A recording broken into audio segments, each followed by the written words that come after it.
Wagyu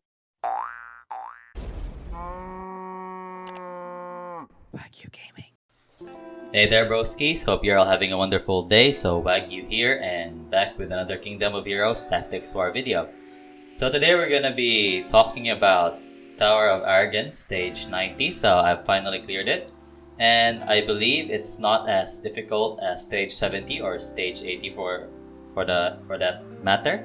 I mean, it's not that hard, except that you just have to understand the mechanics of the boss. So let's try to explain the mechanics of the boss, but it's best that you watch the video of me trying to clear it. I mean, that's the best way that you can learn how to clear this yourself. So yeah, let's begin with the mechanics. So the boss's skill. So the most annoying part of this boss is the shield, and you have to avoid this as much as you can. So that's her first skill, the Revelation skill. If there are no enemies within a skill's range, you gain invincibility for 1 turn and a shield of 20% of max HP for 2 turns. Additionally, you provoke all enemies for 1 turn. Okay, broskis? So this is the only thing that's hard to mitigate without putting units to actually take the hit from Gabriel. Okay, broskis? So yeah, that's the thing that you need to avoid most. And to avoid that, you need to understand the mechanics of Punishment X and Wrath of Sky X. Okay, broskis?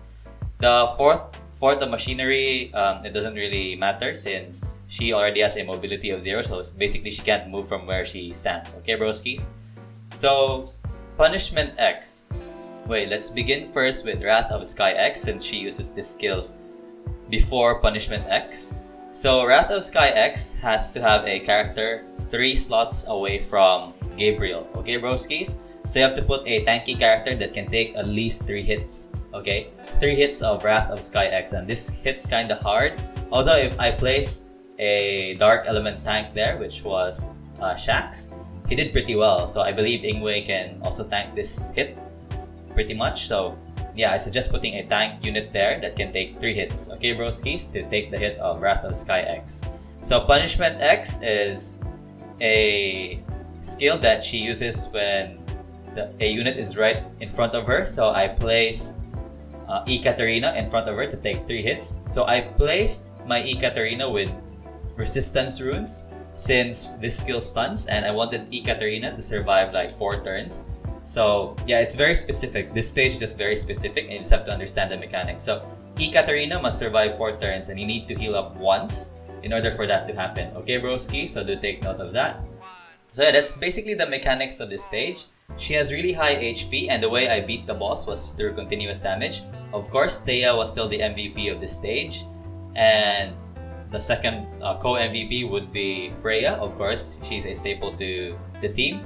And Thea must have a really high speed in order for you to easily beat this stage. Okay, broskis? So more on my lineup right now in a bit.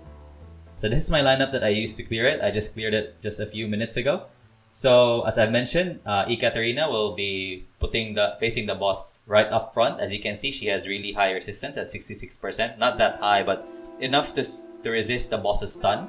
And the speed isn't that necessary. I just built her up for to help with the clearing of the boss. Okay, so if you want, the 2 basic thing that you need to copy from the stats are the speed of 184 and resistance of 66%. 70 might be better, but yeah, 66 made me clear the boss. Okay, broskis? So Ekaterina. We all know what Ekaterina is for. If not, she has this passive. You need to awaken her, the Forbidden Royal Body. A direct attack on Ekaterina cannot exceed 45% of her HP, and that's why she's only level 7, so it doesn't matter. No matter how much the boss hits her, it's only going to be 45% of her HP. So she's sure to survive at least 3 turns, but you need her for 4 turns. That's why you need to heal at least once. Okay, broskis? So next is Shax. He's the other dummy, like the other unit that takes the hit. So yeah, these are his stats. And this can be easily replaced by Ingwe, although I recommend a unit with like 5,000 HP to 5,500 HP in order to survive the hits. So yeah, not even that much resistance, nothing special here except for the HP. And Shaq's passive to have reflect shield. Okay, broskis, that's it. But if you have Ingwe, I think Ingwe would probably do the same thing. So that's for the units that take the hits. So next is Freya. So Freya is here in order to boost the team speed. As I mentioned, you need pretty high speed in order to beat this stage.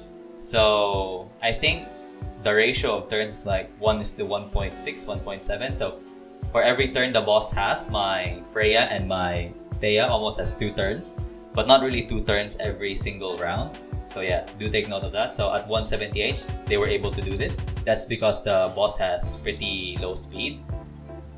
Yeah, at 145, so it was really easy to outspeed the boss. So yeah, nothing special with my Freya except for the speed and the accuracy, and she doesn't even do normal attacks. She has really low attack here, as you can see. So that's basically what Freya is for. It's for the continuous damage. And last but not the least, the MVP of the stage. I think she's really the MVP of Tower of Arrogance. So Thea, as you can see, my Thea has improved greatly since the last time you saw her. But it doesn't matter, she can be level 1 as long as she's awakened. Not even awakened. As long as she has high speed, that's basically what you need, and accuracy. So in order to land her hits more and to have more turns in order to get to stack continuous damage faster. Okay, broskies? So I'm sure you're already familiar with this kind of lineup. So anyway, I'll show you the clip of where I cleared the boss. As I mentioned, it wasn't that hard. I'll do a voiceover this time since it kinda needs it.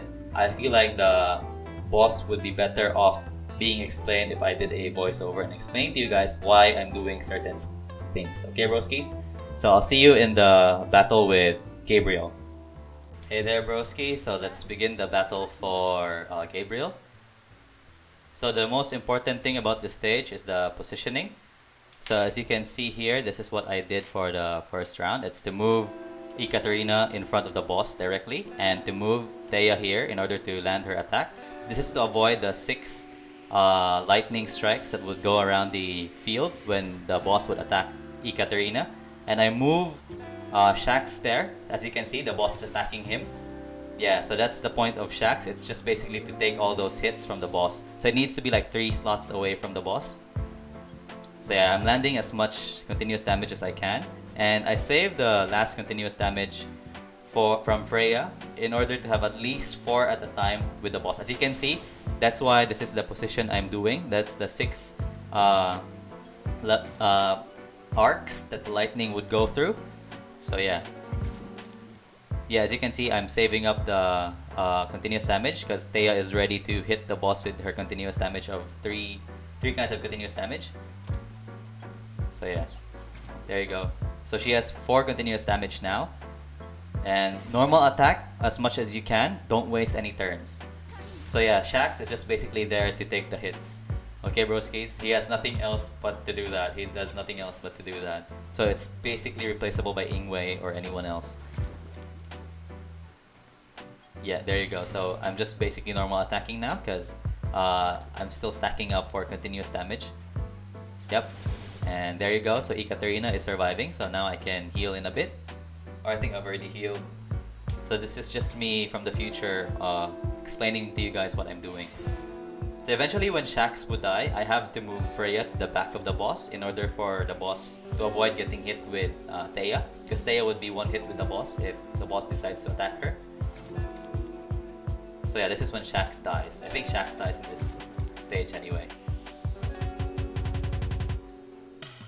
Yeah, there you go. So Shax is dead. So yeah, Ekaterina is still surviving. I need her to survive at least 4 turns. At least 4 turns, broskies.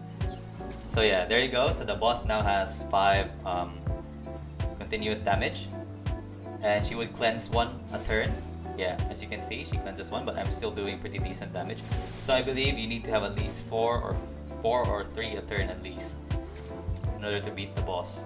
So I move Freya to the back and attack the boss since I can see that I still have 1 more turn before I need to put her in invincibility. Yep, still stacking the continuous damage with Thea. So I move Freya there in order for the boss to have a target with her skill. Yeah, there you go. So that's the point of why I move her there. So basically, she's the one replacing Shax in order to tank the boss's hits. So Ekaterina was just able to heal. And this way, she can survive 1 more turn. So she's surviving pretty decently. Okay, she's gone now. So basically, this is the time where I was kind of scared whether to lose this stage again or not. So basically, I tried this stage quite a number of times, but still not as many as 70 or 80. So yeah, the continuous damage just landed. And basically, Freya is a sitting duck right now. We're just waiting for the boss to die out with the continuous damage.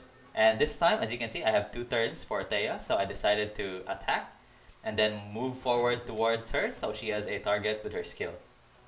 Yeah. So I ended my turn and the boss is gone. So basically, you just have to be mindful of where you place your units. And yeah, that's it. So thank you so much for tuning in. If you have any questions, do leave it in the comment section below. I'd gladly answer them. But yeah, that's it for this video. Thank you so much for tuning in and see you in the next one.